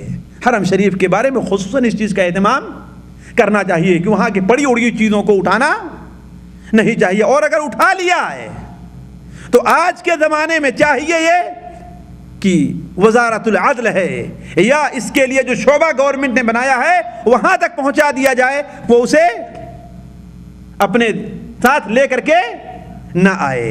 اس سلسلے میں بہت سے لوگ غلطی کرتے ہیں اور بار بار سوال ہوتا ہے کہ ہمیں 50 ریال ملا، ہمیں 1000 ملا، ہمیں 500 ملا، میں اسے لے کر آیا، اب کیا کروں؟ یہ ان لوگ بدبختوں کے علاوہ ہے جو بدبختے جان بوجھ کر کے وہاں سے چیزیں اٹھایا کرتے ہیں۔ ظاہر بات یہ تو کسی طریقے سے جائز نہیں ہو سکتا ہے۔ دوسرا فائدہ دیکھیے، اس پر غور کرنا چاہیے کہ انسان جب سخت ضرورت مند ہوتا ہے، سخت حاجت مند ہوتا ہے تو شیطان اسے غلط کام پر بہت ابھارتا ہے اور 50 قسم کی حجتیں اور دلیلیں اس کے سامنے پیش کرتا ہے۔ جس طریقے سے وہ بیچارے غریب تھے نا، تو اب شیطان 3 دنوں تک شیطان انہیں بہکائے رکھا اور بیوی ان کی ان پر زور دیتی رہی کہ جو ہے اس میں سے کچھ لے لیا جائے۔ اس طریقے سے دنیا کے اندر بھی ہم دیکھتے ہیں کہ ایک شخص ہے، وہ نوکری تلاش کرا نہیں ملتی ہے نوکری، تو اب بسا اوقات کوئی ایسی نوکری ملتی ہے جس میں کام کرنا عمومی طور پر جائز نہیں ہوتا، جیسے بینک کی نوکری ہے، کسی ایسے ہوٹل میں اس میں شراب وغیرہ پیش کی جاتی ہے، یا کوئی ایسی چیز میں جھوٹ بولنا پڑتا ہے، تو کیا کریں؟ کہیں کہ بھائی اس کا گناہ وہ ہے، ہمیں کوئی نوکری ملتی، میں کیا کروں، بھوکے مروں؟ تو ایسے موقع پر شیطان اپنی چال چلتا ہے جس سے پرہیز کرنا چاہیے. اللہ تعالیٰ کی ناراضگی کا کوئی بھی کام کر کے انسان اللہ تعالیٰ کو راضی نہیں کر سکتا ہے. تیسرا فائدہ یہ ہے کہ عورتیں اور بچے عمومی طور پر انسان کو محرمات کے ارتکاب کی دعوت دیتے ہیں. کم سے کم عبادات کے چھوڑ دینے کی دعوت تو عمومی طور پر جو ہے یہ دیتے ہیں. یا یہ کہیے کہ عورتوں اور بچے کے فتنے میں پڑ کر کے انسان بہت سے ناجائز کام کر جایا کرتا ہے. اسی لیے تو اللہ تبارک و تعالی نے فرمایا ہے یا ایھا الذین آمنوا ان من ازواجکم واولادکم عدوا لکم فاحذروہم. اے ایمان والو، تم لوگوں میں سے بعض کی بیویاں اور بعض کے بچے ان کے دشمن ہیں. فاحذروہم، اس لیے تم ان سے بچتے رہو. یہ آیت کب نازل ہوئی تھی؟ اس وقت نازل ہوئی تھی کہ بہت سے لوگ مکہ مکرمہ میں مسلمان تو ہو گئے تھے، لیکن جب ہجرت کرنے لگے تو ان کی بیوی اور ان کے بچے رونے لگے کہ آپ ہمیں کس کے لیے چھوڑ کر کے جا رہے ہیں، کس کے حوالے کر کے جا رہے ہیں، اب کیا کریں، ہم لوگ کیا کریں گے. تو وہ لوگ اپنے بیوی بچوں کی محبت میں ہجرت نہیں کیے. اور جب فتح مکہ کے بعد ہجرت کر کے آتے ہیں تو کیا دیکھتے ہیں؟ انہی کے ساتھی، انہی کے ہمجولی، انہی کے ہم عمر دوسرے صحابہ بہت زیادہ اللہ تعالیٰ کے رسول سے علم حاصل کر چکے ہیں. انہیں وہ مقام حاصل ہو گیا ہے جو ان کو حاصل نہیں ہو رہا ہے. تو اب غصے میں جا کر کے اپنے بیوی بچوں کو پیٹنا شروع کیا کہ بدبختو تمہاری وجہ سے میں اس سے پیچھے رہ گیا فلاں سے، ورنہ میرا ساتھی میرا مقابلہ کبھی نہیں کر سکتا تھا وہ. تو اس پر یہ آیت نازل ہوئی کہ اے لوگو، تمہارے مال، تمہاری بیوی اور تمہارے بچے تمہارے دشمن ہیں. تو بہت ایسا ہوتا ہے کہ بیوی اور بچے انسان کو غلط کام پر ابھارتے ہیں. کبھی دوسرے موقع پر میں آپ کے سامنے ایک سچا واقعہ بیان کروں گا، ایک مرد اور ایک عورت کا، کہ کسی خشک سالی کے موقع پر، مہنگائی کے موقع پر وہ مرد کیا کرتا تھا، معصوم بچوں کو پکڑتا تھا اور نعوذ باللہ من ذلک اسے ذبح کر کے اس کے گوشت کو بیچا کرتا تھا. اس کے گوشت کو جب پکڑا گیا تو اس کے اوپر سولی کا حکم ہوا. اسے سولی پر لٹکا دینے کا حکم ہوا ہے، اس کو بھی اور اس کی بیوی کو بھی. کیوں؟ اس لیے کہ اس کی بیوی جو ہے، یا ابھی شاید اس کی بیوی نہیں، صرف اس کو حکم ہوا ہے. اور جب سولی پر لٹکانے کا وقت آیا ہے تو اس سے پوچھا گیا کہ تمہاری کوئی خواہش رہ گئی ہے، تمہاری کوئی خواہش ہے؟ تو اس نے کہا ہاں میری یہ خواہش ہے کہ میں اپنی بیوی کی زبان کو بوسہ لینا چاہتا ہوں. کیا اس کی خواہش تھی؟ کہ میں اپنی بیوی کی زبان کو بوسہ لینا چاہتا ہوں. لوگوں نے کہا بھائی ظاہر بات ہے عام مجمع میں تو اچھی بات نہیں ہے، لیکن اگر تمہاری یہ خواہش ہے تو اس سے منع نہیں کرتے. چنانچہ اس کی بیوی بلائی گئی اور جب اس کی بیوی نے اپنی زبان نکالا بوسہ دینے لے تو اس نے زبان کو پکڑ لیا، دانت سے پکڑ لیا، اور اتنا زور کا پکڑا ہے کہ جب تک زبان کٹ نہیں گئی اس نے چھوڑا نہیں ہے. پورے مجمع کے اندر اس کی بیوی چیخ رہی ہے، چلا رہی ہے، رو رہی ہے، تڑپ رہی ہے، لیکن اس نے ایک نہیں سنا اور چھوڑا نہیں اس کی زبان کو، یہاں تک کہ اس کی زبان کٹ گئی. پھر اس کے بعد اس نے بتایا، کہا کہ یہی عورت ہے اپنی زبان سے یہ مجھے یہ کام کرنے پر ابھارا کرتی تھی، یہ کام کرنے پر ابھارا کرتی تھی، اس لیے ہم نے سمجھا کہ موت سے پہلے پہلے اس کی زبان کو مجھے کاٹ لینا چاہیے. تو اس ایک واقعہ کی طرف اشارہ ہے. اگر اپنے ماحول میں آپ ہوش کی نظر سے دیکھیں آپ تو اس قسم کے بہت سے واقعات ملیں گے کہ کسی نیک آدمی کو اس کی بیوی نے غلط راستے پر لگا دیا، کسی نمازی آدمی کو اس کی بیوی نے بے نمازی بنا دیا، کسی شریف انسان کو اس کی بیوی نے چور بنا دیا ہے. تو ایسے وقت میں اس قسم کی عورتوں سے بچنا ضروری ہے. دیکھیے اس نے ایک بندے نے اپنی بیوی کی بات نہیں سنی، اپنی بیوی کی بات نہیں مانی. کیوں؟ اس نے یہ کہا کہ میں اب آخری عمر میں اپنی جہنم کی آگ کو اپنے پیٹ کے اندر نہیں رکھوں گا. چوتھا فائدہ ساتھیوں جو بڑا اہم ہے جس سے متعلق اللہ تعالیٰ ارشاد فرماتا ہے وَمَن يَتَّقِ اللَّهَ يَجْعَل لَّهُ مَخْرَجًا وَيَرْزُقْهُ مِنْ حَيْثُ لَا يَحْتَسِبُ، جو اللہ تبارک و تعالیٰ سے ڈرتا ہے تو اللہ تبارک و تعالیٰ اس کے لیے کوئی نہ کوئی راستہ ضرور نکال دیتا ہے. وَيَرْزُقْهُ مِنْ حَيْثُ لَا يَحْتَسِبُ، اور اسے ایسی طرف سے روزی دیتا ہے، ایسی طرف سے روزی دیتا ہے کہ جہاں سے اسے امید تک نہیں رہتی ہے. ساتھیوں، یہ بات میری بھی آزمائی ہوئی اور بہت سے لوگوں کی آزمائی ہوئی ہے کہ بسا اوقات ایک چیز انسان ناجائز یا غیر مناسب یا بہتر نہیں تو اسے چھوڑ دیتا ہے، تو اللہ تبارک و تعالیٰ اسی دنیا میں اسے اس سے بہتر چیز عطا فرماتا ہے. جیسے اسی کو دیکھا آپ نے، آپ کہ 100 دینار کا مطالبہ کیا لیکن وہ دینے پہ تیار نہیں ہوا، 10 کا مطالبہ کیا وہ دینے پہ تیار نہیں، 1 کا مطالبہ کیا وہ دینے پر تیار نہیں، لیکن بغیر حق کے اس نے لینا نہیں چاہا، اللہ کے تقوی کو لازم پکڑا اور 1000 دینار کی تھیلی کو اس نے واپس کر دیا. تو اس کا نتیجہ کیا نکلا؟ نتیجہ کیا نکلا کہ 1000 دینار کی تھیلی اسے آ کر کے مل گئی ہے. اگر آپ غور کریں تو اللہ تعالیٰ نے اپنے بندوں کو اس قسم میں بار بار اور متعدد بار نوازا ہے کہ جو بندے اللہ تبارک و تعالیٰ سے ڈرتے ہیں اور اس کے ڈر سے وہ لوگ کوئی ناجائز کام چھوڑ دیتے ہیں تو اللہ تبارک و تعالیٰ انہیں اس سے بہتر بدلہ عطا فرماتا ہے. اور یہ بات تو آپ سوچ لیجئے کہ اللہ کے رسول صلی اللہ علیہ وسلم کا فرمان بھی اس سلسلے میں ہے. بڑے واضح طور پر آپ نے بیان فرمایا ہے. ایک عربی کو، ایک دیہاتی کو آپ نے کیا بیان فرمایا؟ انک لن تدع شیئا اتقاء اللہ الا اعطاک اللہ خیرا منها.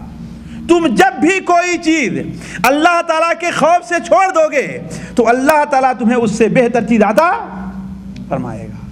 یہ دباؤ بڑا لمبا ہے ساتھیوں کہ میں اس کی تفصیل آپ کے سامنے رکھوں، ورنہ اللہ کے رسول صلی اللہ علیہ وسلم ایک نہیں تو متعدد حدیثیں اس سلسلے میں ہیں کہ جو انسان کوئی گناہ کا کام اللہ تعالیٰ کے خوف سے، اللہ تعالیٰ کے ڈر سے چھوڑ دیتا ہے تو اللہ تعالیٰ اس سے بہتر چیز اسے عطا فرماتا ہے. اسی لیے ایک حدیث میں من تواضع للہ رفعہ اللہ، جو اللہ کے لیے تواضع اختیار کرے تو اللہ تعالیٰ اسے بلند کر دیتا ہے. ذرا سوچیے، اللہ کے رسول صلی اللہ علیہ وسلم کو اللہ دنیا میں مسلمانوں اور غیر مسلموں کے نزدیک جو مقام حاصل ہوا ہے وہ دنیا کی کوئی ایسی شخصیت جو حاصل کر سکی ہے نہیں حاصل کر سکی. لیکن آپ صلی اللہ علیہ وسلم کا حال کیا تھا؟ حال کیا تھا کہ آپ راستے میں جاتے رہتے تھے، بھوک لگی رہتی تھی، ایک کھجور پڑا ہوا ملتا تھا، آپ اسے اٹھا کر کھاتے نہیں تھے. کیوں؟ کہیں صدقے کا مال نہ ہو. اور ظاہر بات صدقے کا مال بنو ہاشم کے لیے جائز نہیں ہے.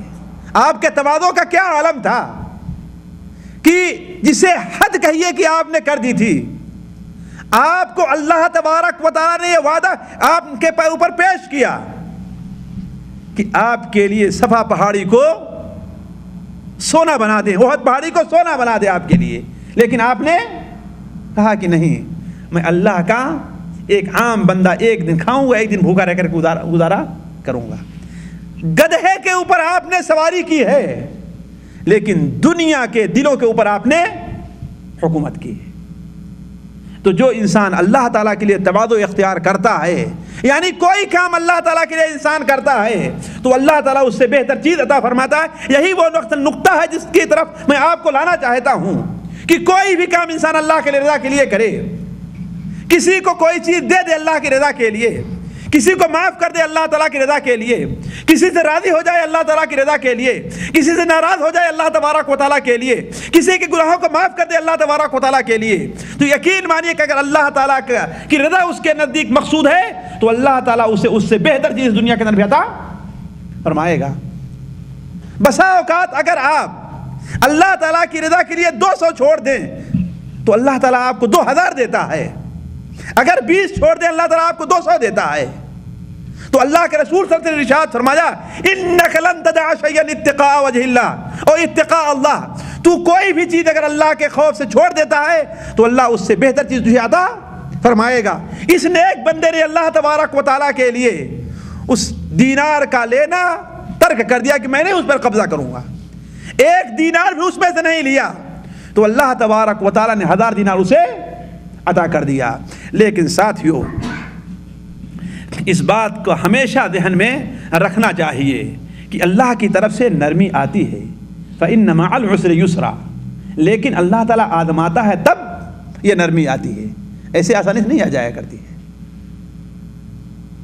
ذرا اگر آپ انبیاء علیہ السلام اور نیک بندوں کے واقعات پر غور کریں تو آپ کو معلوم ہوگا۔ ذرا دیکھیے حضرت موسیٰ علیہ السلام اللہ تعالیٰ کے نیک بندے ہیں، بنو اسرائیل کو لے کر کے نکلتے ہیں، لے کر کے نکل رہے ہیں، سامنے سمندر ہے، پیچھے سے فرعون کا لشکر ہے، کہیں بھاگنے کی گنجائش ہے ہی نہیں۔ دنیا کے تمام اصول کے مطابق، دنیا کے تمام نظام کے مطابق اب کوئی راستہ نہیں ہے کہ یا تو سمندر میں کود کر کے ڈوب جائیں اور یا پھر فرعون اور اس کے ساتھیوں کی تلوار سے قتل ہو جائیں۔ اس کے علاوہ اور کوئی چارہ تھا؟ کوئی چارہ نہیں تھا۔ سارے لوگ چیخ پڑے، حضرت موسیٰ علیہ السلام کے ساتھی کیا کہے؟ اِنَّا لَمُدْرَكُونَ، اے موسیٰ اب تو مارے گئے ہم، آپ ہم سے کیا کیا وعدہ کر کے لے کر کے آئے تھے، اب تو ہم مارے گئے۔ لیکن اللہ، حضرت موسیٰ نے کیا بیان فرمایا؟ کس اعتماد کے ساتھ، اللہ پر کس توکل کے ساتھ کیا فرمایا؟ ان معی ربی سیہدین۔ اس موقع پر بھی جبکہ دنیا کے کوئی سی نظام کی بنیاد پر، کسی خیال کی بنیاد پر، کسی اصول کی بنیاد پر اب بچنے کا کوئی راستہ نہیں ہے کہ ہے کوئی راستہ، یا آپ لوگوں نے اپنی زندگی میں کوئی ایسا دیکھا ہو؟ کسی کو نہیں دیکھا ہے، الا کہ اللہ تعالیٰ کی رحمت سامنے آ جائے۔ اور جب دیکھا کہ اب فرعون بالکل قریب پہنچ گیا، اللہ تعالیٰ نے کیا حکم دیا؟ کیا حکم دیا اللہ تعالیٰ نے؟ اے موسیٰ دیکھتے کیا ہو، مارو اپنی چھڑی کو سمندر کے اندر، سمندر بھی میری مخلوق ہے اور تم بھی میرے راستے میں نکلے ہوئے، سمندر تمہیں راستہ دے گا۔ چنانچہ ایک چھڑی ماری اور کتنے راستے بن گئے؟ 12 راستے بن گئے۔ ایک راستہ نہیں بنا تھا کہ اس میں بھگ دوڑ کے اندر لوگ کہیں کچل کر کے دب کر کے رہ نہ جائیں، نہیں، اللہ نے 12 راستے بنا دیے۔ سوچے کون سے اصول کی بنیاد پر ہے؟ یہ یہی وجہ ہے کہ اللہ تعالیٰ کا تقوی اور خوف ہے۔ اس طریقے سے کس قدر واقعات اور حادثات پیش آتے رہے ہیں، پیش آئے ہیں اور اللہ کے بندوں کو پیش آئیں گے، لیکن شرط ساتھیوں کیا ہے؟ فَإِنَّ مَعَ الْعُسْرِ يُسْرًا۔ اللہ کے رسول صاحب حدیث ترمذی شریف وغیرہ میں ہے نہیں، ہاں ترمذی شریف اور مسند احمد میں ہے کہ آپ نے کیا بیان فرمایا کہ صبر، نصر جو ہے صبر کے ساتھ ہے، وَإِنَّ مَعَ الْعُسْرِ يُسْرًا، اور تنگی کے بعد سختی آتی ہے۔ اسی لیے مجھے ایک شخص کا شعر جس نے دنیا کے بارے میں کہا تھا، مجھے بڑا پسند آیا کہ مومن کو اس شعر کو اپنے لیے اپنا شیوا بنا لینا چاہیے، اپنے لیے مشعل راہ بنا لینا چاہیے کہ لوگ کتنا سمجھیں، کتنا پریشان ہے یہ، کتنی مصیبت میں ہے یہ، لیکن اسے یہ سمجھنا چاہیے کہ ہم اللہ تعالیٰ کی طرف سے جو کچھ اس کے اوپر راضی ہیں۔ طوفان کر رہا ہے میرے عزم کا طواف، طوفان کر رہا ہے میرے عزم کا طواف، دنیا سمجھ رہی ہے کہ کشتی بھنور میں ہے، کشتی بھنور میں نہیں ہے۔ جو اللہ تعالیٰ پر توکل و بھروسہ کرتا ہے اس کی کشتی اللہ تعالیٰ کے سہارے پہ چلا کرتی ہے۔ اللہ تعالیٰ کشتی بھی موجود نہ ہو تو اللہ تبارک و تعالیٰ گھوڑوں کے چلنے کے لیے سمندر میں راستے بنا دیتا ہے، پیدل چلنے والوں کے سمندر میں راستے اللہ تعالیٰ بنا دیتا ہے، لیکن شرط ساتھیوں یہ ہے کہ اللہ تبارک و تعالیٰ کا تقوی ہونا چاہیے۔ وَمَن يَتَّقِ اللَّهَ يَجْعَل لَّهُ مَخْرَجًا، کہ جو اللہ تعالیٰ سے ڈرتا ہے اللہ تعالیٰ اس کے لیے کوئی نہ کوئی راستہ نکال دیتا ہے۔ لیکن سب سے اہم مسئلہ کیا ہے؟ تقوی ہے۔ ہم سے صبر نہیں ہوتا، ہم سے برداشت نہیں ہوتا، ہم اللہ تعالیٰ پر توکل نہیں کرتے، اللہ تعالیٰ سے امید نہیں رکھتے۔ ہم یہ سمجھتے ہیں کہ اگر یہ کام ہم نے نہیں کیا، اگر جو گناہ کا کام ہے تو ہم بھوکے رہ جائیں گے، ہمارے بچے بھوکے رہ جائیں گے، اس لیے جھوٹ بھی بولتے ہیں، چوری بھی کرتے ہیں، غلط کام بھی کرتے ہیں، سب کچھ کرنا پڑتا ہے ہم کو۔ لوگوں کو دھوکہ بھی دیتے ہیں. کس لیے؟ صرف چند پیسے کمانے کے لیے. یہ ایسا کیوں ہوتا ہے؟ اس لیے کہ اللہ تبارک و تعالیٰ سے ہمارا اللہ تعالیٰ کا خوف ہمارے دل کے اندر نہیں ہے. اگرچہ نمازیں پڑھتے رہتے ہیں, اگرچہ عبادت لوگ کرتے رہتے ہیں, لیکن جھوٹ دکان پہ جا کر کے بولتے رہتے ہیں. یہ سارا کچھ ہوتا ہے کیوں؟ اس لیے کہ اللہ تعالیٰ پر مکمل طور پر توکل اور بھروسہ نہیں ہے. پانچواں فائدہ یہ ہے کہ ساتھیوں, اور یہ سنت ہمارے ہاں سے بالکل نکلی ہوئی ہے, اور میں توجہ دلاؤں گا کہ انسان مالدار ہے تو, غریب ہے تو اس سنت کے اوپر عمل کرے, اسے زندہ کرے. وہ کیا ہے؟ وصیت کرنے اور وقف کرنے کی سنت. آپ زندگی بھر کماتے رہتے ہیں, زندگی بھر آپ کماتے رہے ہیں, لیکن سوچیں کہ آپ نے اس میں سے آخرت کے لیے کیا بچایا ہے, آپ نے کیا کیا ہے. آپ نے ذرا دیکھیں, اللہ کا بندہ صرف 3000 کتنا اس کی مالیت تھی؟ صرف 3000 کی مالیت تھی بس. اس نے 1/3 کس کے لیے وقف کر دیا ہے؟ اللہ کے راہ کے لیے وقف کر دیا. تو کوئی ضروری نہیں بڑی رقم ہم چھوڑ کر کے جائیں, چھوٹا ہی کیوں نہ ہو, تھوڑی ہی رقم ہمارے پاس کیوں نہ ہو, انتقال سے پہلے ہم یہ کہہ دیں کہ ہاں بھائی اس میں سے 2%, 3%, 10%, 1/3 تک انسان اپنے مال سے وصیت کر سکتا ہے, اور باقی اپنے بیوی بچوں کو چھوڑ کر کے جائے. اپنے بیوی بچوں کے لیے باقی چھوڑ کر کے جائے, لیکن اپنے مال سے اس کی محبت موت تک نہیں رہنی چاہیے آپ کے دل کے اندر, کہ مال کی محبت آپ کے دل میں موت تک آپ کے اندر پائی جا رہی ہے. آخر کس کے لیے چھوڑ کر کے جا رہے ہیں؟ اپنے بچے کے لیے نا. پتہ نہیں آپ کا بچہ آپ کی وفات کے بعد آپ کو یاد بھی کرتا ہے کہ نہیں یاد کرتا ہے.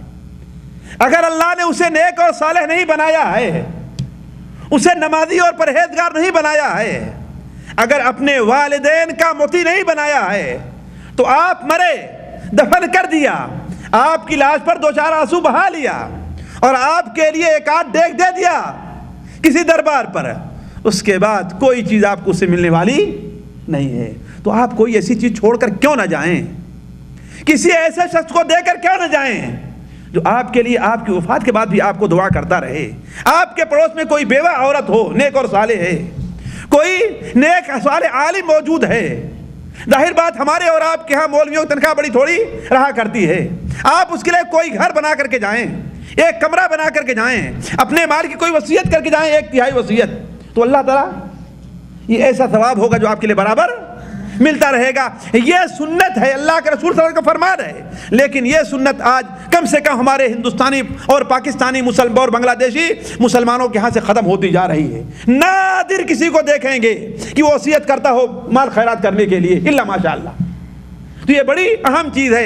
اللہ کے رسول صلی اللہ علیہ وسلم کی ایک حدیث ہے مسند احمد کے اندر کہ آپ صلی اللہ علیہ وسلم نے ارشاد فرمایا, ان اللہ تصدق علیکم عند وفاتکم بثلث اموالکم. اللہ تبارک و تعالیٰ نے وفات کے وقت تمہارے 1/3 مال کی تمہیں اجازت دی ہے کہ تم اسے صدقہ کر دو. کیوں؟ زیادۃ فی اعمالکم, یہ تمہارے اعمال کے اندر زیادہ ہونے کا سبب بنے گا. دوسری روایت میں آیا کہ لیجعل زکاۃ اموالکم, تاکہ یہ تمہارے مال کی پاکی کا سبب بن جائے گا. تو اس کو ذہن میں رکھنا چاہیے ساتھیوں کہ کچھ نہ کچھ وصیت کر کے ضرور جانا چاہیے. اور چھٹا فائدہ یہ ہے کہ کسی کے ذمے اگر کوئی ذمہ داری لگائی جائے تو اس کے ادا کرنے میں امانت داری سے کام لینا چاہیے. جس طریقے سے اللہ کے بندے نے, ذرا سوچئے 1000 درہم آج طرح 1000 درہم جیب میں رکھ کر کے چلے جاؤ. 1000 درہم کو ڈھونا لے چلنا ایک معمولی بات نہیں ہے. اس لیے کہ اس قسم کے اگر 1000 آپ کے پاس ہیں تو اس کا کچھ وزن ہوگا کہ نہیں ہوگا وزن. اور اتنے لمبے سفر میں, جبکہ ٹرین نہیں تھی, جہاز نہیں تھے, ان گدھے یا گھوڑے کے اوپر سفر کرنا ہے, وہ بھی میسر آ گیا تو, ورنہ پیدل لے کر کے چلنا ہے. تو 1000 کتنی مشقت اٹھائی ہوگی اس اللہ کے بندے نے خراسان سے مکے تک نقل کرنے میں. ہے نا مشکل کام, لیکن لے کر کے وہ ڈھونڈتا رہا کہ کوئی اللہ کا نیک بندہ غریب سے غریب مل جائے کہ اسے میں دے دوں. اسی لیے اللہ کے رسول صلی اللہ علیہ وسلم کی حدیث ہے, ان اللہ یحب اذا عمل احدکم عملا ان یتقنہ. اللہ تعالیٰ کو یہ پسند ہے کہ تم میں سے جب کوئی اچھا عمل کرے تو کوئی عمل کرے تو اسے اچھی طریقے سے کرے. چنانچہ ایک حدیث کے اندر جو سبب بنی ہے، امام بیہقی رحمہ اللہ کے شعب الایمان کے اندر ہے کہ اللہ کے رسول صلی اللہ علیہ وسلم ایک بار کسی جنازے کے اندر گئے، قبر کھودی جا رہی تھی، لحد بنائی جا رہی تھی، آپ وہاں پر بیٹھ گئے، آپ نے کہا ذرا ادھر سے تھوڑا سا اور کاٹ دو، ذرا ادھر سے تھوڑا سا اور برابر کر دو، ادھر تھوڑا سا اور برابر کر دو۔ صحابہ کرام نے سمجھا کہ ہم نے یہ سمجھا کہ یہ تو ہم لوگوں کے لیے اب سنت بن جائے گی، اس لیے کہ آپ اتنی تاکید کر رہے ہیں۔ لیکن آپ نے کیا بیان فرمایا کہ اے لوگو، میں جانتا ہوں کہ اس سے مردے کا کوئی فائدہ نہیں ہے، وہ ٹیڑھی رہے سیدھی رہے، کوئی فائدہ مردے کا نہیں ہے، لیکن اللہ تبارک و تعالیٰ کو پسند ہے کہ کوئی آدمی کوئی کام کرے تو اس کو اچھی طریقے سے کرے۔ دیکھ رہا ہے کوئی یا نہیں دیکھ رہا ہے، یہ نہیں کہ ہم بنائی کا کام کر رہے ہیں، اگر دیکھ رہا ہے تو خوب بنا کر رہے ہیں، اور نہیں تو اگر پیسے سے اس کو دینا ہے تو خوب اچھی طریقے سے بنائے، اور کسی کو مولوی صاحب ویسے ہی دے رہا ہے، چلو تھوڑا چھوٹا موٹا کیسے بنا کر کے رکھ دو۔ جس طریقے سے آج کل دنیا کی سیاست چل چکی ہے کہ کمزور سے کمزور گھٹیا سے گھٹیا مال بنتا ہے، اور وہ کس لیے؟ ہدیہ اور تحفہ دینے کے لیے، کہ جس کو ہدیہ اور تحفہ دیا جا رہا ہے وہ شاید ایک دن بھی اس کو استعمال نہ کر سکے۔ تو یہ شریعت کی روح اور شریعت کی روشنی کے خلاف ہے، بلکہ شریعت یہ کہتی ہے جس کے ذمے کوئی کام لگایا جائے اسے اچھی طریقے سے پورا کرنا چاہیے۔ 8واں فائدہ یہ ہے کہ ساتھیوں اس زمانے کی کس قدر خوبی تھی کہ لوگ حدیث سن لیا کرتے تو اس کے اوپر عمل کیا کرتے تھے، اور آج ہماری اندر خرابی یہ ہے کہ ہم بار بار سنتے اس پر عمل نہیں کرتے ہیں۔ دیکھیے وہ انسان کتنا بوڑھا تھا اور کتنا فقیر تھا، لیکن اس کے سامنے یہ حدیث تھی کہ جہاں ہدیہ ہو اگر کوئی آدمی وہاں پر موجود ہے تو اسے اس میں سے دیا جائے۔ تو امام طبری رحمہ اللہ جب اس خبر پر اس واقعے کو انہیں علم ہو گیا تو جہاں 100 اپنے بچوں کو دیا ہے وہی 100 ان کو بھی دیا ہے نا۔ یہ اس زمانے کی بہت بڑی خوبی تھی کہ کوئی بات سنتے تھے اس کے اوپر عمل کیا کرتے تھے۔ آج ہم کیا پوچھتے ہیں، پتہ نہیں یہ واجب ہے یہ کوئی ضروری ہے کہ اس کے اوپر ہم عمل کریں، چلو یہ تو سنت ہے، اگر ہم عمل نہیں کیے تو کام چل جائے گا، نہیں ایسی بات نہیں۔ تبھی تو علامہ حالی کہتے ہیں سعادت بڑی اس زمانے کی یہ تھی، سعادت بڑی اس زمانے کی یہ تھی کہ جھک جاتی گردن نصیحت پہ سب کی، کوئی بھی ہے، چھوٹا ہے بڑا ہے، عالم ہے جاہل ہے، امیر ہے یا غریب ہے، حاکم ہے یا محکوم ہے، جہاں پر اللہ کے رسول کا فرمان آ گیا سارے لوگ خاموش۔ 9واں فائدہ یہ ہے کہ ساتھیو اللہ تعالیٰ پاک مال کے اندر برکت دیتا ہے، صاف ستھرا اور پاک مال ہو تو اللہ تعالیٰ اسے برکت سے نوازتا ہے۔ جیسے کہ امام طبری رحمہ اللہ کیا کہتے ہیں کہ اس 100 دینار کے اندر اللہ نے بڑی برکت دی اور ایک مدت تک اس کے زیر اسماعیل میں حاصل کرتا رہا، ہے نا۔ تو اللہ تعالیٰ پاک مال کے اندر برکت، اسی لیے ساتھیوں ہمیں ایسے اور آپ سے مطالبہ ہے کہ ہم اور آپ ہر صبح کو یہ دعا کیا کریں کہ اللہ تعالیٰ ہمیں وہ روزی دے جو روزی باعث برکت اور پاک ہونی چاہیے، ہے نا۔ ہر صبح پڑھنے کے لیے ایک دعا آج سے چند ہفتہ پہلے ہم نے آپ لوگوں کو بتایا تھا، وہ کون سی دعا ہے؟ اے اللہم انی اسألک علما نافعا ورزقا طیبا وعملا متقبلا۔ اے اللہ تعالیٰ میں آپ سے ایسے علم کا سوال کرتا ہوں جو نفع بخش ہو، ایسی روزی کا جو پاک ہو، طیب ہو، بابرکت ہو، اور ایسے عمل کا جو آپ قبول کر لیں۔ اسی طریقے سے 9واں فائدہ یہ کہ نیک اور صالح اولاد، نیک اور صالح شخص کی اولاد کو بھی اللہ تعالیٰ اس کی برکت سے نوازتا ہے۔ وہ اللہ کا بندہ نیک اور صالح تھا، کس غربت کس پریشانی میں تھا، اللہ تعالیٰ نے اس کی لڑکیوں کو ملکہ اور امیروں کے گھروں کے اندر جو ہے رانی بنا کے رکھا، ہے نا۔ ورنہ غریبوں کی وہ بچیوں کون پوچھنے والا ہے؟ آج کتنے لوگ غریب ہیں، کون پوچھنے والا ان کا؟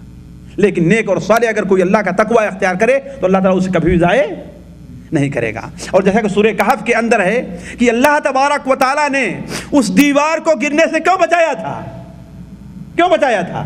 وَكَانَ أَبُوهُمَا صَالِحًا، ان کا باپ کیا تھا؟ صالح اور نیک تھا۔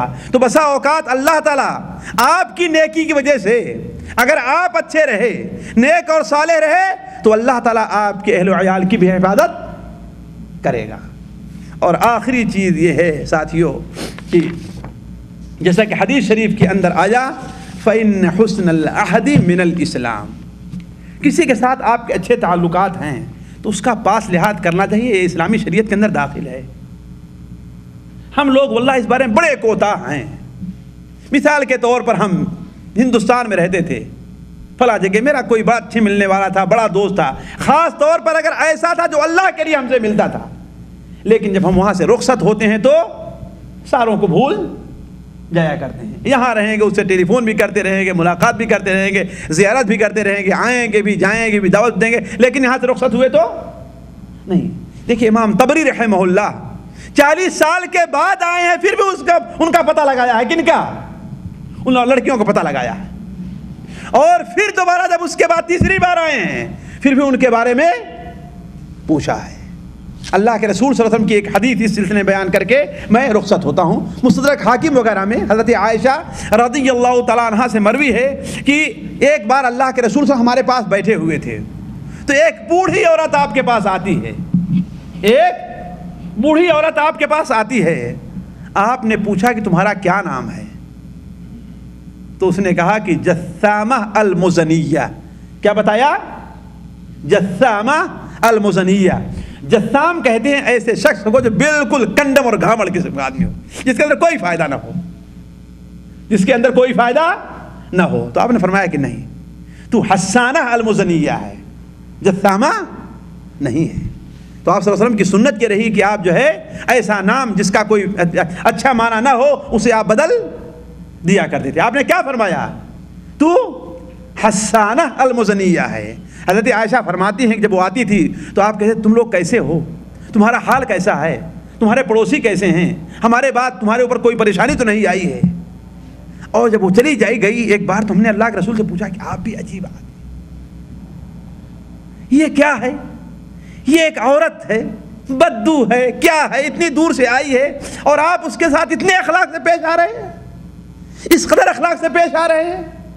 کہا کہ اے عائشہ تمہیں معلوم نہیں ہے، یہ حضرت خدیجہ کے وقت میں میرے پاس آیا کرتی تھی، اس وقت بھی آیا کرتی تھی جب خدیجہ تھی۔ فَإِنَّ حُسْنَ الْعَهْدِ مِنَ الْإِسْلَامِ، تو اچھے عہد کا پاس لحاظ کرنا یہ کیا ہے؟ اسلام کے اندر داخل ہے۔ تو ایسے دوست جو اللہ کے لیے ہم سے دوستی کرتے ہوں، ایسے ساتھی جو اللہ کے لیے ہمارے ساتھ ہوں، انہیں یاد کرنا، ان کے بارے میں پوچھنا، ان سے اتصال کرنا، خط و کتابت رکھنا ساتھیوں یہ بڑی اچھی چیز ہے۔ واللہ بڑے نیک اور صالح وہ لوگ ہیں، ہم سے کوتاہی ہو جاتی ہے لیکن ان سے کوتاہی نہیں ہوتی۔ ابھی کل شام کو میں ہمارے خیال سے کل عصر کے وقت یا مغرب کو گھر سے نکلنے لگا تو مصر سے ایک میسج آتا ہے میرے پاس، ایک میسج آتا ہے میرے پاس، ایک ملنے والے تھے اور اچھے نیک اور صالح، ایک میسج آتا ہے۔ وہ کیا کہتے ہیں کہ اب کبھی کبھار اپنی بات سننے سے ہمیں محروم نہ رکھا کرو، یعنی کبھی کبھی آپ کی آواز سن لیا کرو۔ ظاہر بات مصر سے ایک مس کال بھیج دینا یہ بہت اہم چیز ہے، ہمارے ہاتھ پیسے کہاں۔